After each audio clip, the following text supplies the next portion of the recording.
In today's new episode, we speak with author and podcaster Lauren Samples. She hosts the great Paradise After Dark podcast and just wrote a new book that came out this summer. It's called Through the Shadows: Unsolved Crimes and the Search for Truth. This is a really fun conversation, and I hope you check out her book and podcast. You can check out paradiseafterdark.com for more. Please follow us on social media at Crawlspace Podcast or Crawlspace Pod. We're going to break quick for commercial here, and we'll be right back with Lauren Samples.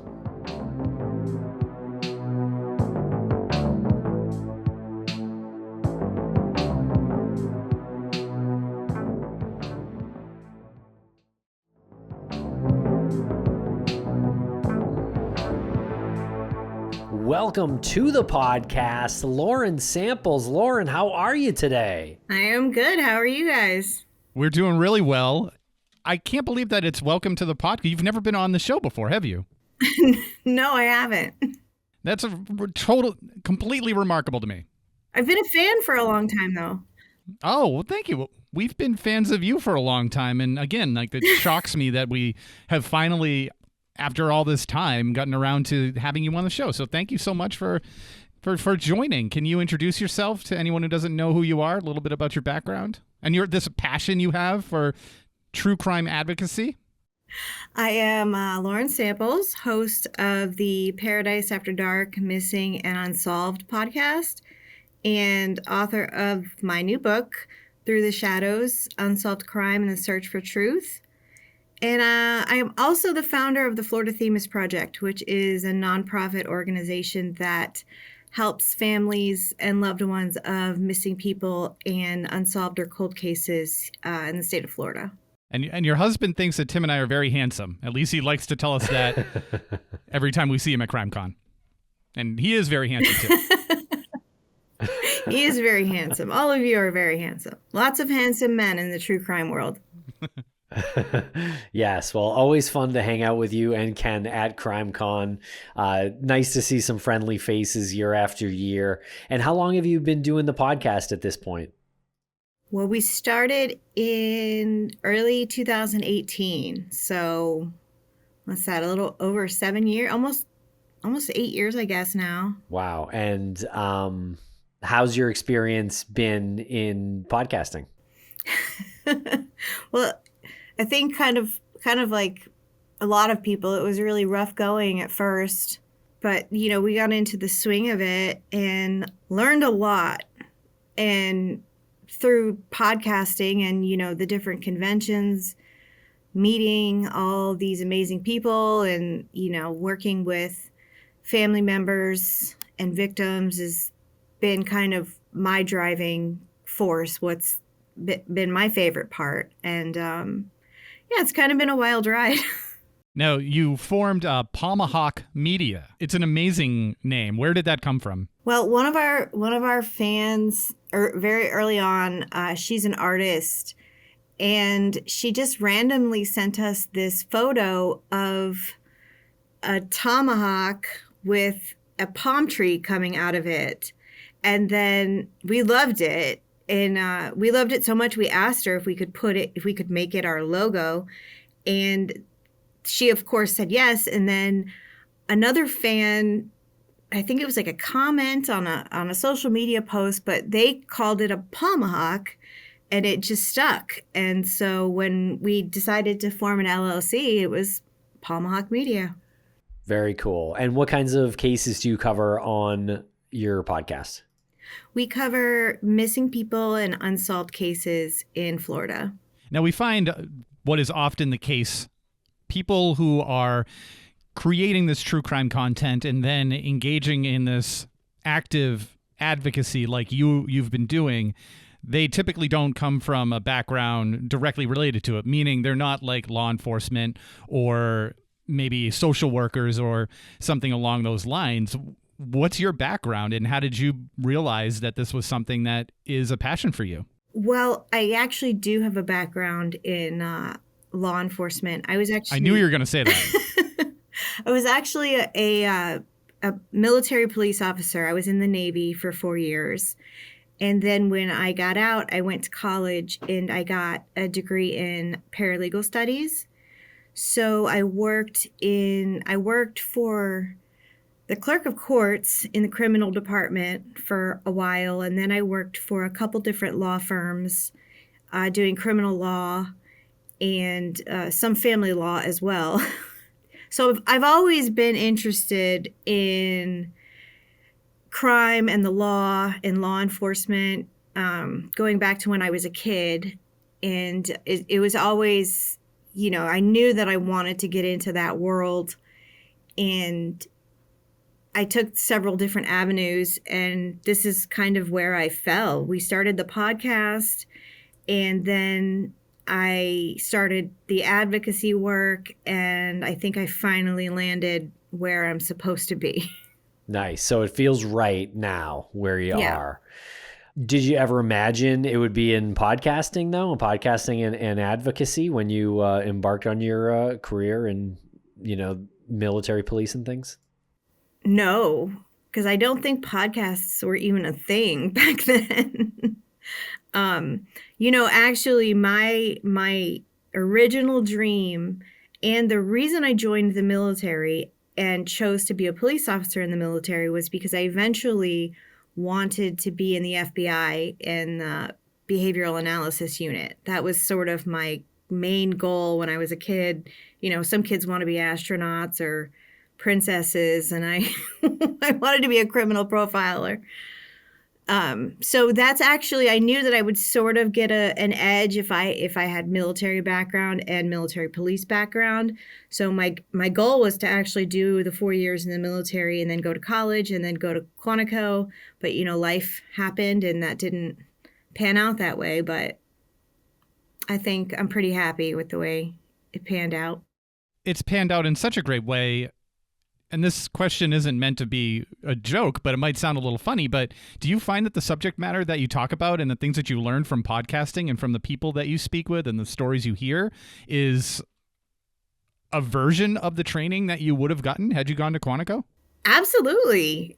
I mean, there's so much to learn in this arena when you get into podcasting and you start researching and learning about different cases, and you're learning about criminals, but you're also learning about the system. You're learning about the courts and how it works.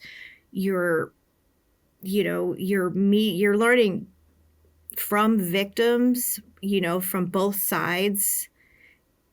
It's been a really huge learning experience, probably better than what I would have wanted from the FBI. I probably wouldn't, at this point in my life, I think profiling criminals wouldn't make me happy, if that makes sense, because, most of them I don't want to really think about them as much. I would rather think about the victims. Right. True. And you don't have any boss or anyone telling you who you got to talk to or whatnot. It's all you're under your control and and Ken. So tell us about the mechanics of the podcast. Like, how do you decide which stories to cover, and then who researches? Do you guys do editing? Where does Ken fit in? Ken, he sits down and records with me. That's his job.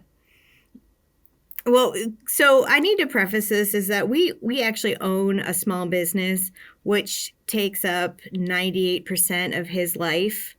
And, but he's very, very hardworking.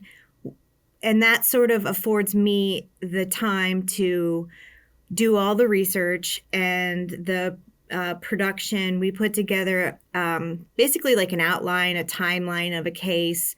And we're very conversational. We go based on the timeline, but it's just a conversation between the two of us. If you've ever, listened to an episode, we get a lot of, since we started the Florida Themis Project, our nonprofit, one thing we do with Themis is every month we feature either a missing person or a unsolved case in Florida, and we do a big public awareness campaign. We do social media push. We've gotten, billboards put up in certain cities for, missing people and stuff like that. So a lot of times we'll take the podcast and we'll do an episode on whatever case the Themis Project is pushing that month.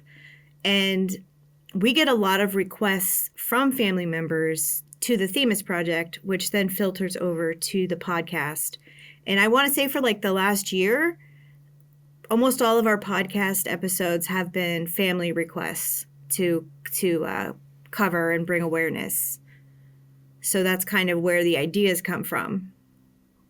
And then I do all the editing, I do all the producing, I do everything. It's a full-time job. I'm sure you guys know. Yes. Totally. Tell us about Themis, the inspiration behind that name. Well, Themis is the Greek goddess of justice. There's a lot of different interpretations of who she was. They say she's the interpreter of God's will or right and wrong. But if you were to Google Themis and look at her images, it's a woman holding the scales of justice.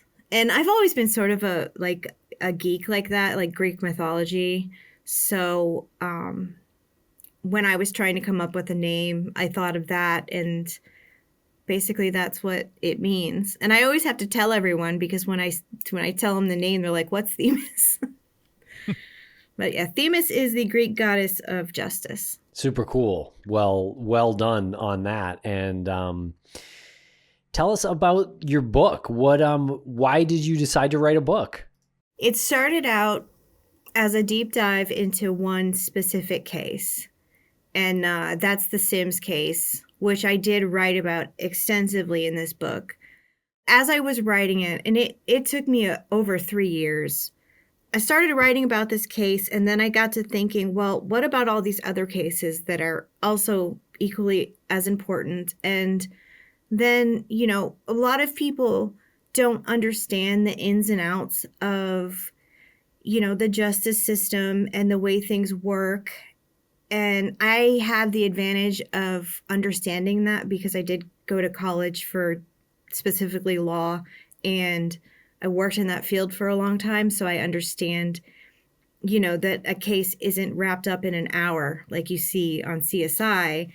And I just felt, why don't I just put all this together in a book and explain to people, who I am and what I do and what I want to do. And then also, share some of the cases that we've covered, but then also pepper in the lessons I've learned along the way and the changes that I've made, and my point of view that's changed over all these years. So just to give you an idea, the original title for this book was True Crime Chronicles from Addict to Advocate. But my publisher didn't like that. It sounded like I was a drug addict, so they made me change the title.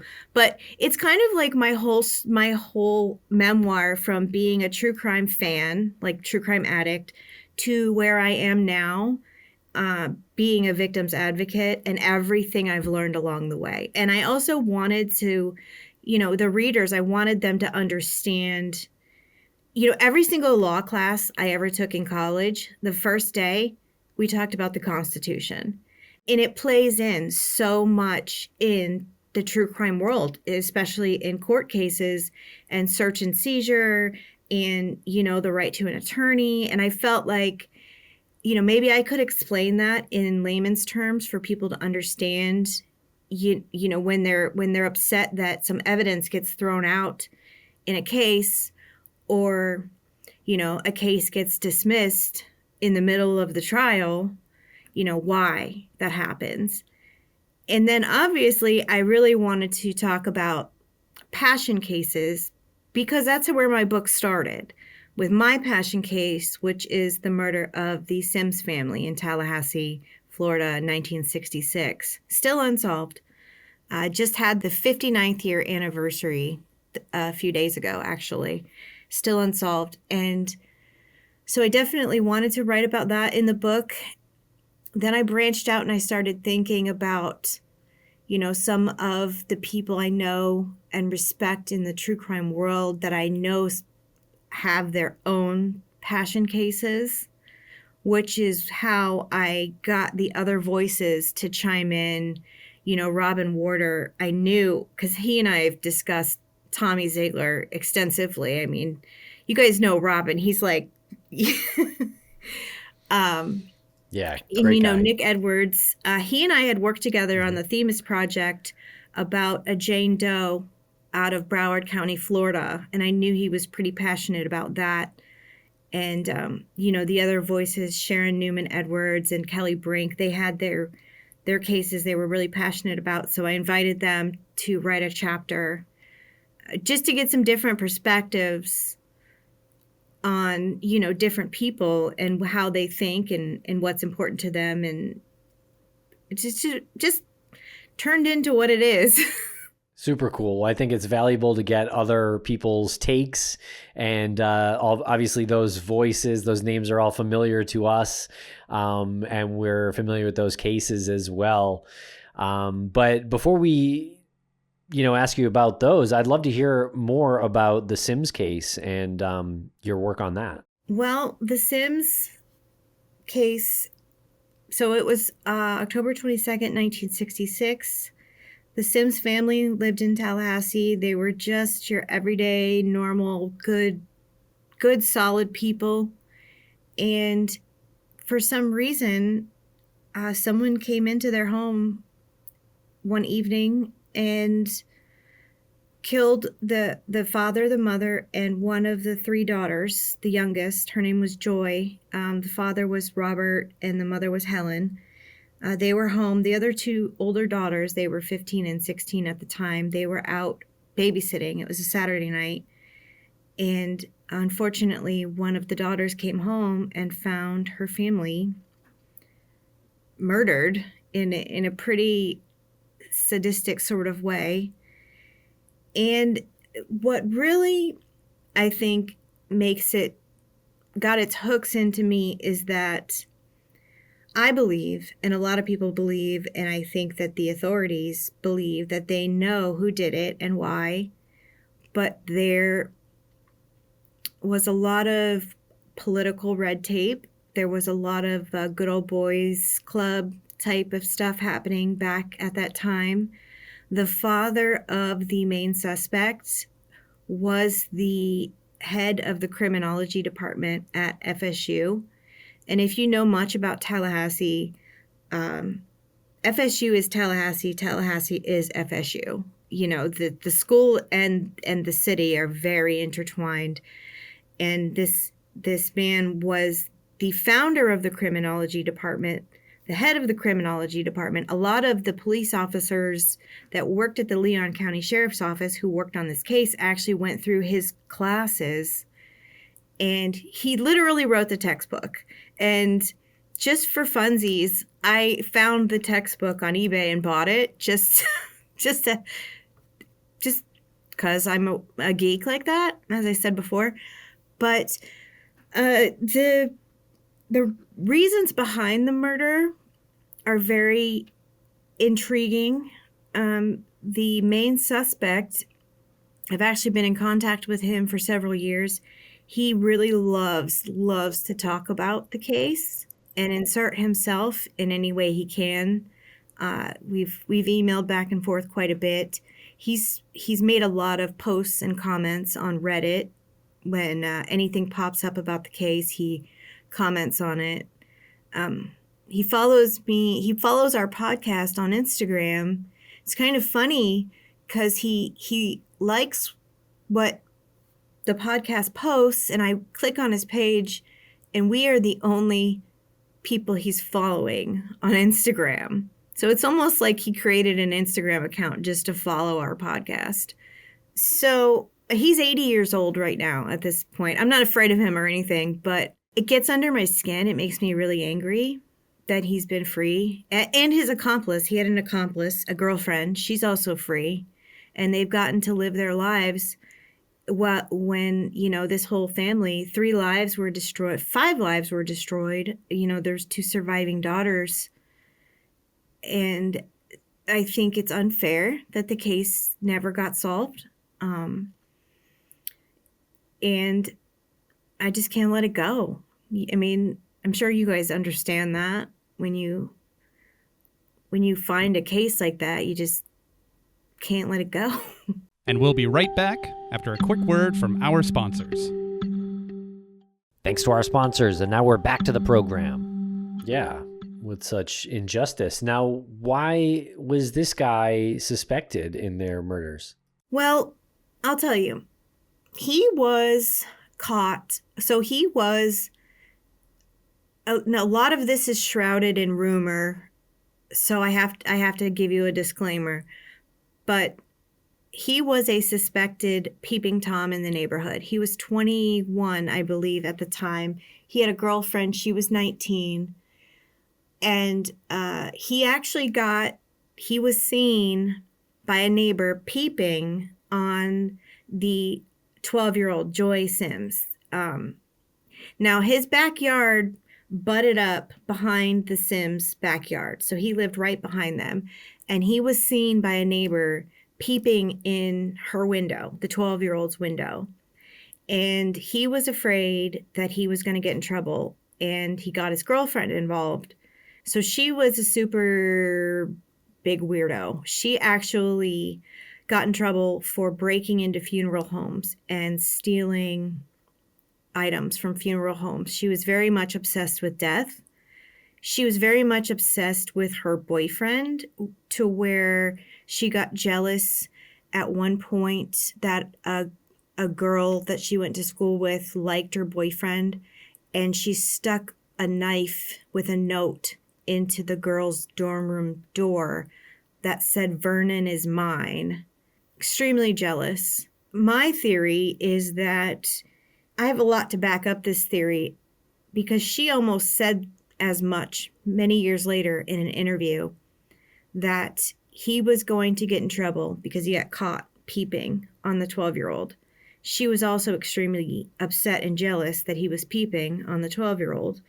And the crime, one of the things that makes the crime so horrific is that the 12-year-old was obviously the main target. And whereas the mother and father were shot and killed, and the 12-year-old she was shot, she was stabbed, she was beaten, and sexually assaulted, which is just horrific in itself.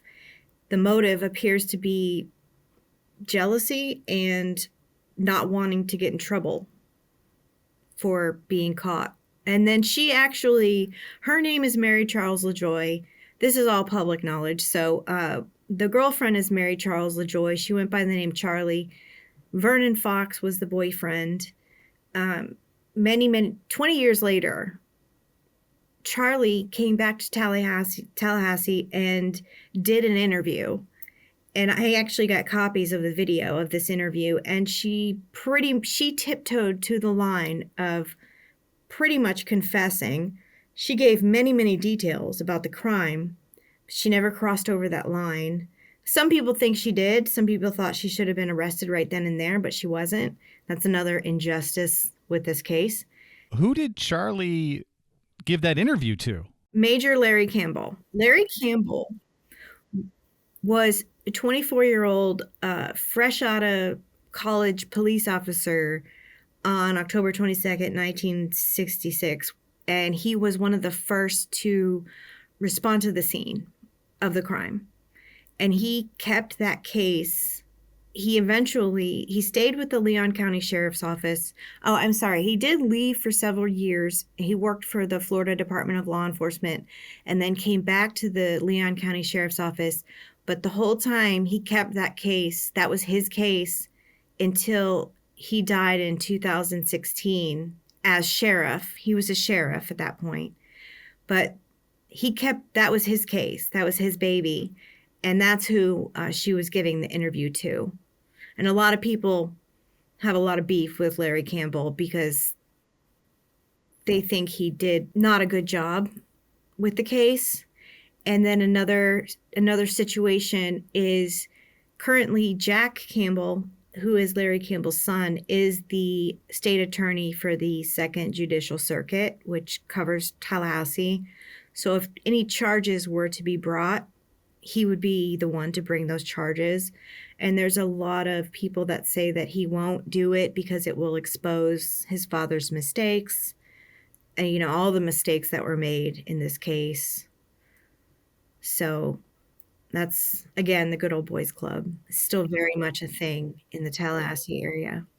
Yeah, it sounds very frustrating because the longer it goes on, the more it seems like more mistakes are being made. So just in my head, it's like, well, why don't we just get that out of the way and start making some progress here? And yeah, admit to some mistakes or some oversight, but obviously that's happened because it's gone on for so long. So it's not like it's a big surprise. You know, it's not like people are going to, take away his father's, posthumously take away his father's rankings in law enforcement, or they're not going to punish him because of that. So I don't get the whole delay because of a legacy. It's just like you said, it's a good old boy mentality. Let's cut that out. Yeah, I just want to get back to the interview again. Was this an interview that was like a formal interview where they had a warrant for Charlie and brought her in, or did she volunteer to go in? She volunteered. She called, and she was actually living in Jacksonville at the time, and she called Larry Campbell and said she wanted to talk. So they sent a car over to Jacksonville and picked her up, brought her back to Tallahassee. They sat there for 2 days and videoed it, and she talked and talked and talked. She literally said, I can't quote it word for word, but she said, if I did it, if there was a problem, I would have come up with a plan, get in, get out, take care of the problem. Meaning Joy Sims, when she was talking about her boyfriend Vernon being in trouble for peeping. Also during that interview, she asked, what would happen to me if I confess to you? Can I go to a mental facility instead of prison? And then she actually asked about, there was at some point a $10,000 reward for information. She was actually asking if she would be able to get that money if she confessed. It's very bizarre. It's very, very, the whole interview is very weird. She's a very weird person, but she just tiptoes to the line, and then she just says, well, I'm done, and leaves. And she has never spoken to the police or anyone that I know of since. I've tried to speak to her many times. She won't reply to anything. I don't want to knock on her door because I know she's an old woman now, but the things that I do know about her, I think she's a little scary. Oh, wow. And you said that Vernon is still alive and in his 80s. Yes. Wow. So, and you said you're not afraid of him, but you are not going to be knocking on her door anytime soon. Right. No. Wow. No. Wow. Okay. Wow. She's a creepy, creepy lady. And even Vernon has told me that he's afraid of her. Wow. Jeez. Has she ever got herself caught up in any other sort of violent incidents? Yes, she has actually.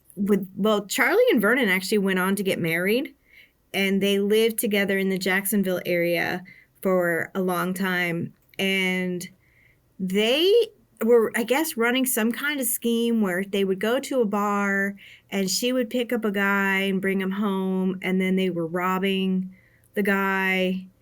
And they did end up getting caught. Both of them got charges for armed robbery. There's a lot of domestic violence charges between the two of them, mostly her, actually. And he told me, my only knowledge is what he told me, was that she threatened him with a loaded shotgun at one point.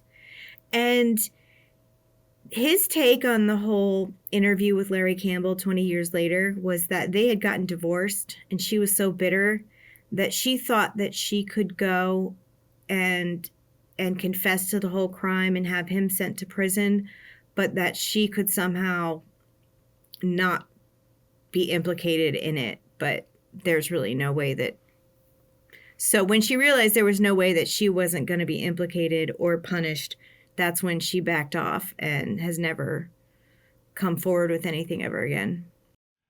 Wow. I want to keep going. Just another point on this person. That is incredible. That's like a Kaiser Soze move. That's like, I'm going to walk into the police station. I'm going to come as close as I can to getting caught, just to see if I can get, like, what the repercussions are going to be. And then she sees her out and she just leaves, knowing that she's the gall, the audacity of that. Unbelievable. I had an unpaid parking ticket and I panicked. Like, yeah. Well, I think that she is definitely a psychopath in all. I mean, I'm not a doctor, but I really do believe that she is a psychopath. And I think she was probably the driving force behind the crime. Yeah, she's a scary person. I wouldn't knock on her door. How old was she when this happened? 19? She was 19, yeah. And she said that her solution would have been to go take care of the problem, and the problem was a 12-year-old. Yes. Wow. Yeah. See, if you start looking into this case, there's so many things that are like, oh my gosh, it's mind-blowing, which is why it's sucked me in, you know? Yeah, I can see that, and can see why too. That's incredible. Can you tell us a little bit about Sharon Newman Edwards and the case that she advocates for? We've met Sharon, I think, every CrimeCon we've been to, going all the way back to Indianapolis, and have always had a great time speaking with her. And she always talks about these cases, this case specifically. And we've invited her on in the past, and we hope to get her on at some point in the future. But I would love to hear a little bit about this case. Well, first of all, I love Sharon. Sharon is just one of the most genuinely nice, good-hearted people that I know. And her passion for the Jennifer Servo case, that's the case she wrote about in the book. Jennifer, forgive me, I can't keep all details in my head at all. But, you know, in Austin, Texas, she was 22, I believe. She was just new to the city. She just got a job working at a news station. She was starting over. She had left, I think, sort of a bad relationship. She's got this new career, this new apartment, new city. And within, I believe it was 2 weeks of her moving to Austin, she was murdered. And again, the case is still unsolved. I think it's similar to the Sims case, where they have pretty good idea of who is responsible, and there's a lot of similar things holding back justice. And Sharon, I know she's not letting it go. I know she travels to Austin a couple times a year and has become close with the family, and she started her podcast Justice Delayed. I think, you know, the name of her podcast is almost, you know, hopeful. It's not justice denied, or it's just justice delayed, as in there will be justice for Jennifer Servo. I believe that. I believe that, and I believe in what Sharon's doing, and I think she's great, and I think the case deserves what it's getting from Sharon with her podcast and with her advocacy. I 100% agree. I think that there's no one else better than her to dig into that case and see it through to the end. And I didn't even think about the title of the show being Almost Hopeful until you just said that. And then I realized, you know, the other choices that she could have made to title the show, she went with the one that feels like it's inevitable, right? That title feels like justice is inevitable here. So yeah. Anytime she wants to come on the show, she's more than welcome. And you're right, she is the right person to be telling that story. But I I'm curious, as you were describing her and the work she's done, and you're doing, the same type of work, and with your background in law enforcement, I wonder if you could put yourself in, or sometimes maybe you do, put yourself in an alternative reality where you're still in law enforcement and you're seeing all the podcasters doing what they're doing on these cold cases. How do you think, as a lifelong law enforcement official, how would you perceive that? Would you be annoyed? Would you be selective, or just like a blanket, like this is not working? I think I would probably be selective. I could see where some of the older law enforcement would be annoyed, but I also see where, podcasters and, crowd solving has become a helpful tool. I believe that. I really do. I mean, have you seen Don't Fuck with Cats? I think that podcasting and, these true crime groups and people like us, I think we can be an asset if they let us. But I can also see how, they've spent their whole life in law enforcement and they know what they're doing. And these, amateur podcasters come along trying to act like they know everything. I could see how that would be annoying. And I've experienced that. I deal with a lot of law enforcement. Some agencies and some detectives are like, get out of here, shoo shoo. But some, we're working with a cold case detective out of St. Augustine right now, and she is all about it. The Themis Project is raising money to help her with a case. I can't really give a bunch of details just yet, but, she's like, hey, yeah, come on. If you want to help. Especially cold cases, I think people like us can be an asset if they let us. But I would be selective because, some people are not in this arena for the right reasons. So now, is it irresponsible that Tim and I have just assumed the role of law enforcement, or do we actually have to go through the process and the training and everything? I don't know. No comment. TBD on that one. Okay. Well, see, we've received some pins from U.S. Marshals and some of those law enforcement coins. And we've talked to so many people like yourself. I mean, we might as well be deputized.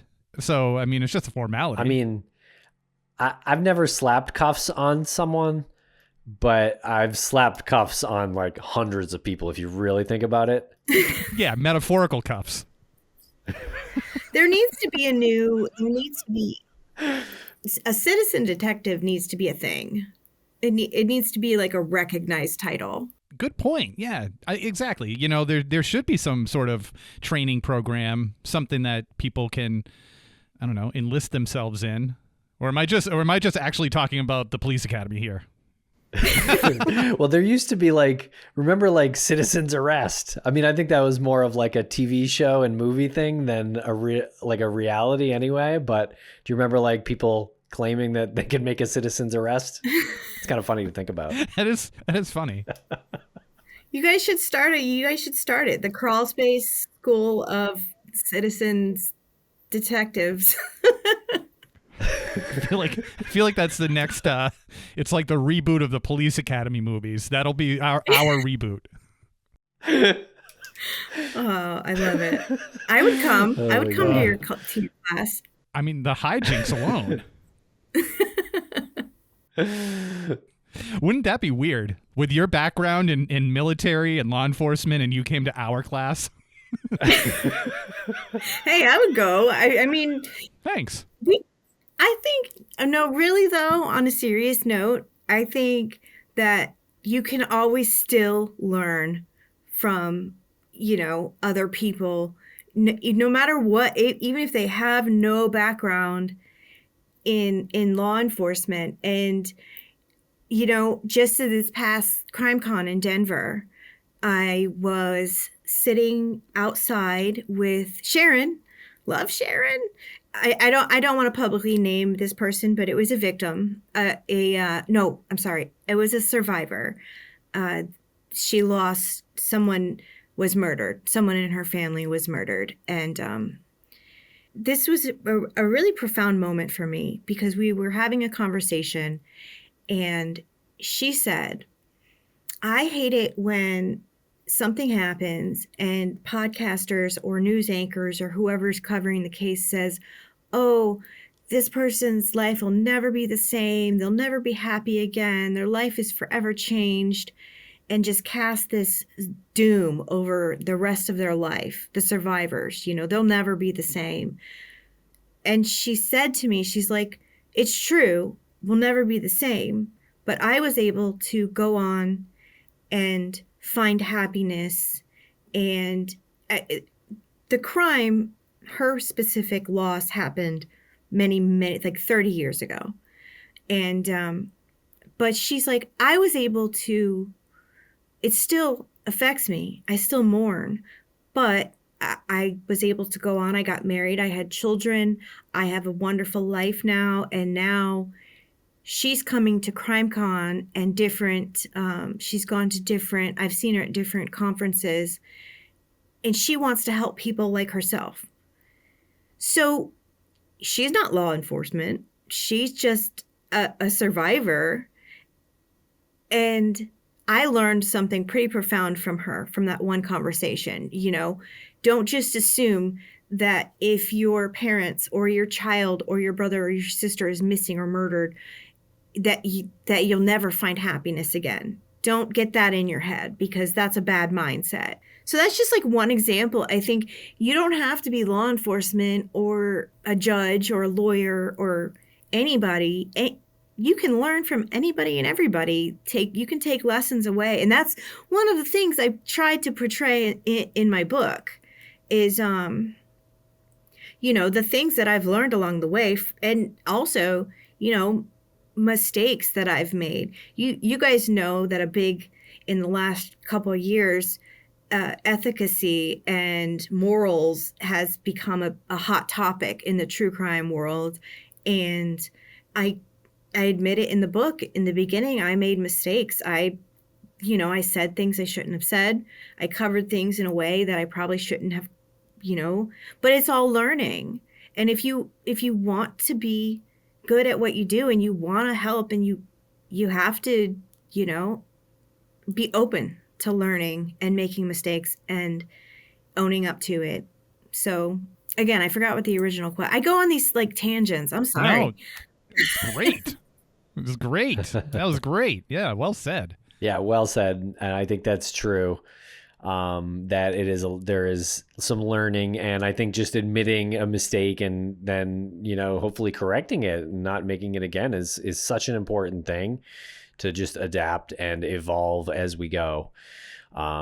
Instead of like digging in, that would make no sense. I can't wait for the day where I make a mistake and I'm able to admit it and move on. Yeah. It'll come, Lance, I promise. I hope so. I'll let you know when. And we'll be right back after a quick word from our sponsors. Thanks to our sponsors, and now we're back to the program. Now, there is a chapter in your book about the disappearance of Vladek Hassel. Can you tell us a little bit about this case? And this case might be familiar to some of our audience on Missing, because we did cover this case a couple of years ago.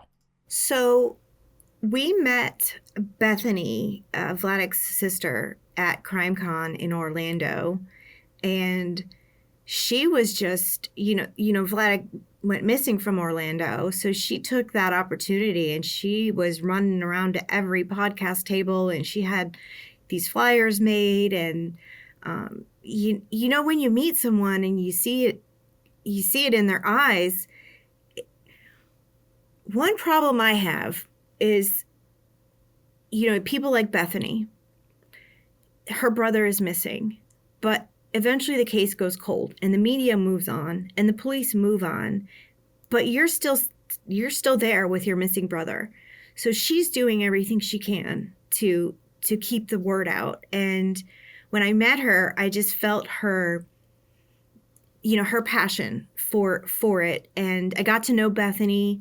I love her. I think she's wonderful, and the rest of her family. And we ended up covering the case on Paradise After Dark. Obviously, anytime we get a family request, we cover it. No questions asked. And then I ended up being in Orlando at the same time that I think it was the 2-year anniversary. They did a candlelight vigil. And I was in Orlando. So, and Bethany had invited me. So I went. And, I got to learn more about Vladik and his case and his story. And it's just one of those that touched me. And I wanted to write about it because I want him to be found. And I want Bethany and Jody, and the rest of their family to have answers, whatever the answers may be. I also wrote a chapter in the book called Don't Fuck with Sisters. I don't know if you read that chapter or not, but Bethany definitely fits into that category, Absolutely. Very cool. Are you planning another book? Maybe. I don't know yet. I feel like that's a yes, but I have an idea and I'm probably working on it, but I can't announce it yet. Yeah, well, we'll just roll with that. You said that your husband owns a small business. Do you want to give the plug for the small business? Sure. Grill and Fill, Naples, Florida. We sell propane and propane accessories. Yeah. Perfect. Nice. You got to get him to do it. He can do it really well. Next time. That was my one mistake. There we go. I made the mistake of not having him do it, and I've learned. I didn't think that was going to happen during this conversation, but I'm grateful it has. I'm grateful I got to see it live. Yeah. So what is next though for your show? And I know you probably have another book idea in mind, but do you have any stories, any cases that you are just coming to you now that are going to be new? Not so much with the podcast, but I have gotten sort of entwined in the Jason Landry case. I'm sure you guys know about Jason Landry in Texas. And in December, I'm actually going out there. They're going to be doing a candlelight vigil and a 2-day search. So I volunteered. I'm going to go out there and help with that. That's just on my own, though. That's not with, our nonprofit. We stick to Florida, but when my bleeding heart, when I meet family members and I have the ability to help, I'm going to do it. And so that's the only thing really big that's coming up for us. Again, we have a case with the Florida Themis Project. We're working with the cold case detective. That's probably actually going to be our biggest thing that we've worked on so far. So we're gearing up for that. We do these true crime trivias at local bars and restaurants. They're super popular. And we've got another one coming up on November 11th, which is also Veterans Day. So every veteran is getting a complimentary raffle ticket because we raffle off gift baskets and whatnot. So, and we raise money through that. That's fantastic. Well done. I'm sorry, where does this take place? Well, November 11th, it's at Dylan's Draft House in Naples, Florida. It's going to be a good time. That's very cool. Very cool. And it's a great cause. Well done. Yeah, it's fun. Very cool. Well, Lauren, this has been a lot of fun catching up with you and chatting about the podcast and about your book. So congrats on the projects, and we wish you the best of luck in the future, and let's do this again sometime. Yeah, absolutely. I'll get Ken next time. We can both come on. He thinks you're so handsome, so I'm sure he would love to talk to you. Yeah, and when he comes on, he can talk about how handsome we are, and then the listeners will know that we weren't just making that up. And then they can see him, and they go, "Wow, and he's very how do you handsome." even contain?" Yeah. I mean, too much. Too much for one feed. Well, thank you very much. You're Thank great. you for having me.